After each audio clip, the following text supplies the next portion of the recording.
ओम परमात्मा नमः।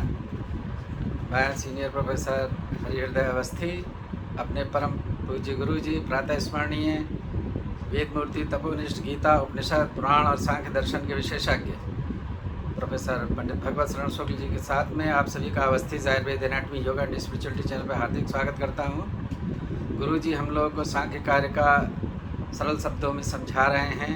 23वीं कार्य का है, बुद्धि पर चर्चा चल रही है और उसी को आगे गुरुजी समझाएंगे। तो चलते हैं गुरुजी की ओर।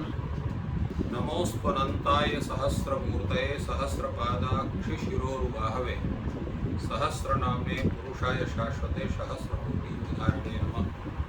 कृष्णाय वासुदेवाय हरे परमात्मने प्रणतक्लेशनाशाय गोविंदाय नमः। इस चैनल से संबद्ध सभी विद्वद्गण, सभी जिज्ञासु छात्रवृंद, सहृदय सज्जनवृंद एवं इस चैनल के संस्थापक तथा प्रबंधक आचार्य हरिहृदय अवस्थी जी, आप सभी का इस सांख्य शास्त्र विचार परंपरा में स्वागत है। संप्रति हम लोग जो है महातत्व पर विचार कर रहे हैं, क्योंकि इस पर जो विवेचन प्रारंभ हुआ है वह प्रकृति से उत्पन्न जो महत्त्वादि शब्द हैं या महत्त्वादि जो तत्व हैं, उनका क्या स्वरूप है, उनका कैसे वो हैं, कौन किस तत्व से युक्त हैं, क्या क्या उनका स्वरूप है, इस पर विचार किया जा रहा है। और उसी क्रम में महत्त्व पर विचार इस कारिका में चल रहा है, जिसमें जिस महत्त्व का अर्थ जैसे हम लोग जानते हैं कि बुद्धि होता है, तो बुद्धि तत्व पर ही विचार हो रहा है। इस पर कल ये विचार हुआ था कि बुद्धि तत्व का जो स्वरूप है वह अध्यवसाय है।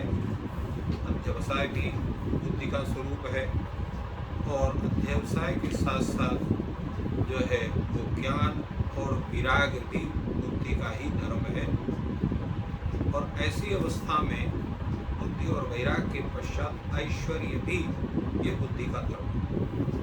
तो अब आज ऐश्वर्य पर विचार हो रहा है और ऐश्वर्य के विचार के पश्चात फिर जो है वो सात्विक जो स्वरूप बुद्धि है उस पर हम लोग विचार करेंगे। ऐश्वर्यमपि बुद्धि धर्म यतः अणिमादि प्रादुर्भाव। ऐश्वर्य भी बुद्धि का धर्म है। अनेक प्रकार के ऐश्वर्य, प्राय हम लोग ऐश्वर्य से धन संपत्ति, बल, बुद्धि इत्यादि को लेते हैं। यहाँ पर आचार्य कहते हैं कि ऐश्वर्य जो बुद्धि का धर्म है, तो ऐश्वर्य जो बुद्धि का धर्म है उससे क्या होता है, कौन से ऐश्वर्य होते हैं। आचार्य वाचस्पति मिश्र उसकी व्याख्या करते हैं, यतः अणिमादि प्रादुर्भाव। अणिमादि, अणिमा, लघिमा, गरिमा आदि जो अनेक अष्ट सिद्धियां हैं, उन अष्ट सिद्धियों का प्रादुर्भाव ही बुद्धि का धर्म ऐश्वर्य है। अभी प्रश्न होता है कि ये अणिमा, लघिमा, महिमा आदि वस्तु है क्या, किसको हम कहते हैं, सिद्धि से होता क्या है। तो अणिमा का तात्पर्य होता है कि हम अपने उस ऐश्वर्य से, उस योग शक्ति से हम इतना छोटा अपने को बना सकते हैं कि हम शिला के अंदर भी प्रविष्ट हो जाए। अब शिला के अंदर हम कैसे प्रविष्ट हो सकते हैं कि शिला तो एकदम ठोस पदार्थ है। तो अगर आप उस शिला को भी कोई ऐसा यंत्र हो जिससे उसको इतना बड़ा किया जाए कि शिला में जो कण आपस में जुड़े हुए हैं उनके मध्य का जो छिद्र है वो भी दिखाई पड़ जाए। आज की विज्ञान उसको कर सकता है कि नहीं कर सकता है, चूंकि मैं वैज्ञानिक नहीं हूँ तो इससे भी नहीं जानता हूँ, परंतु अगर कोई यंत्र हो और उसमें अगर वो वो छिद्र जो आपस में जो कण जुड़े हुए हैं, क्योंकि बिना कण का ही एक शिला, ऐसा नहीं हो सकता कि एक ही कण बनेगा पूरा शिला रूप होता है। अनेक कण जुड़ होकर के जब ठोस होते हैं तो वो शिला का रूप धारण करते हैं। तो अणिमा का प्रभाव ऐसा इतना छोटा अपने को वह बना सकता है अपने शरीर को, यतः शिलामपि प्रविशति, शिला में भी वो प्रविष्ट कर सकता है। इसकी हम लोग कल्पना कर सकते हैं कितना वो छोटा व्यक्ति अपने को बना सकता है, जिसका एक प्रभाव हनुमान जी ने जो है लंका में प्रवेश करके मशक समान रूप धरी, लंका चले सुमन हरि, तो उन्होंने तो मशक के समान बनाया था रूप, किंतु उससे भी छोटा से छोटा वो बनाया जा सकता है, जिसकी गणना हम आजकल कर सकते हैं परमाणु के समान। तो परमाणु के सदृश अपने रूप को व्यक्ति बना सकता अपने इतने लंबे चौड़े शरीर को, वो अणिमा का प्रभाव होता है। इसी प्रकार लघिमा का तात्पर्य होता है अपने को हल्का बना लेना, अर्थात अपना जो वजन है, जो अपना भार है, उस भार को समाप्त कर देना। तो जब भार को हम समाप्त कर देते हैं तो हमारा शरीर अत्यंत लघु हो जाता है। जैसे हनुमान जी ने अपने लघिमा के प्रभाव से अपने शरीर को इतना हल्का बना दिया कि वायु के साथ उड़ करके और लंका को वायु में तैरते हुए उन्होंने समुद्र को पार किया। तो लघिमा नाम लघु भाव, यतः सूर्य मरीचीन आलम्य सूर्यलोकम याति। लघिमा का ये प्रभाव होता है कि लघिमा के प्रभाव से व्यक्ति सूर्य के किरणों का आलम्बन करके और सूर्यलोक तक जा सकता है। ये है लघिमा का स्वरूप। और गरिमा का स्वरूप क्या है? गरिमा का स्वरूप है गुरु भाव, माने अत्यधिक भार युक्त बना देना। जैसे हनुमान जी का गरिमा का प्रभाव था कि उन्होंने पर्वताकार अपने स्वरूप को बहुत बड़ा बना दिया और भार युक्त बना दिया कि उस भार को सहने की ताकत किसी में नहीं थी। तो ये गरिमा का तात्पर्य अत्यंत भार युक्त बना देना।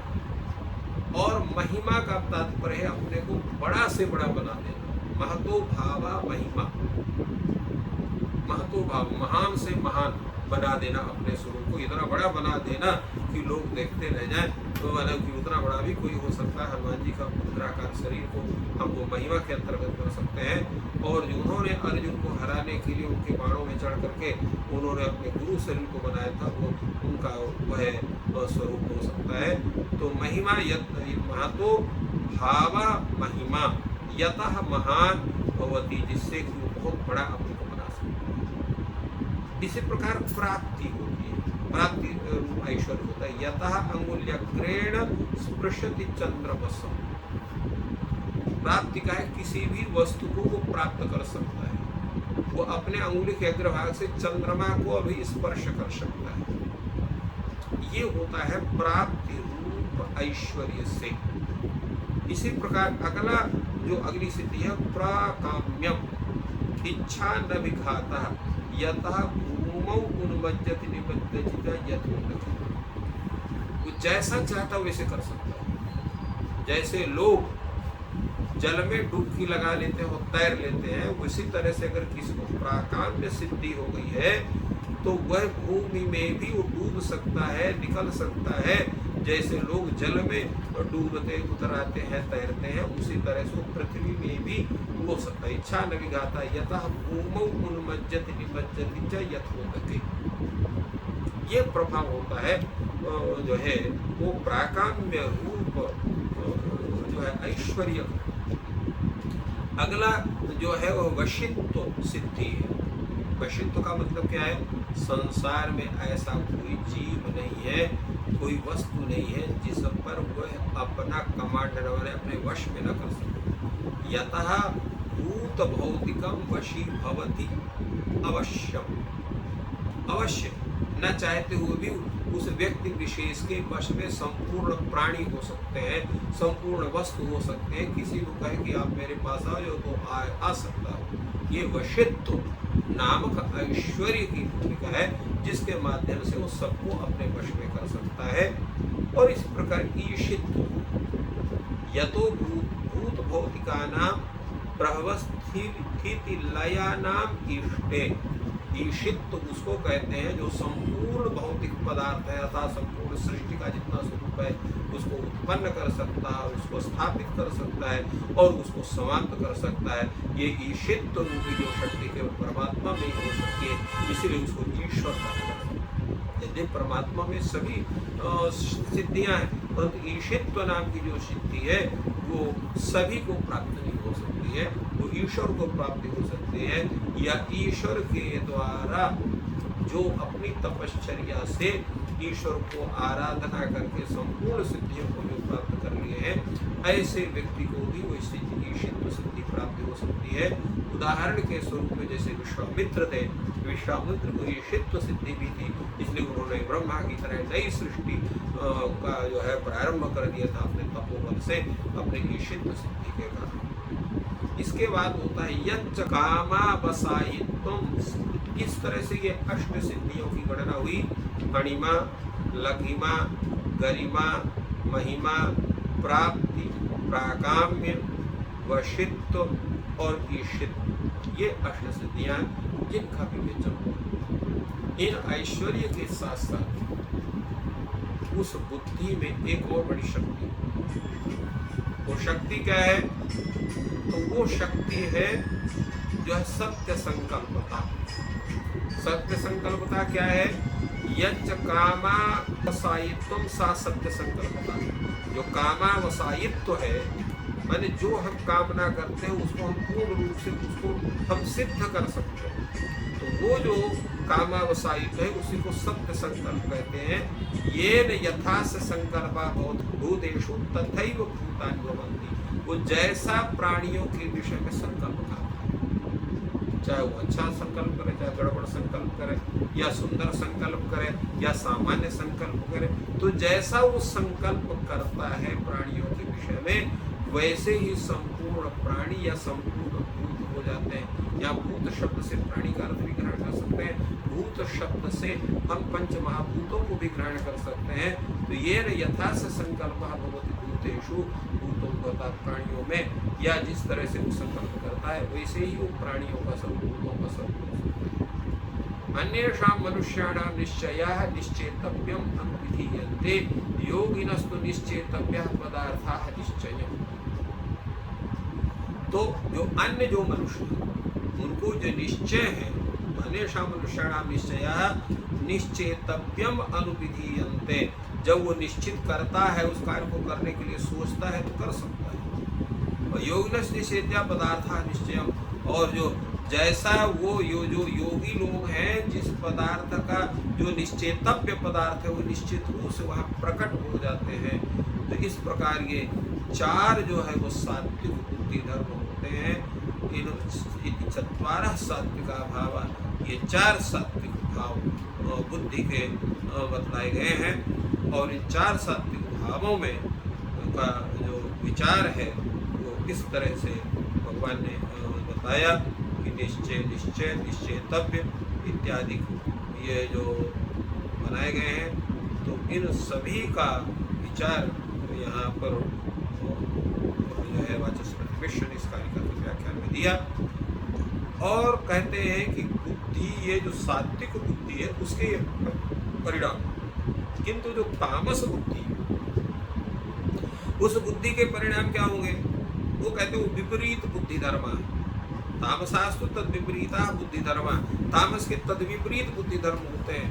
वो क्या होता है? अधर्म होता है, अज्ञान होता है, अवैराग्य होता है, अनैश्वर्य होता है।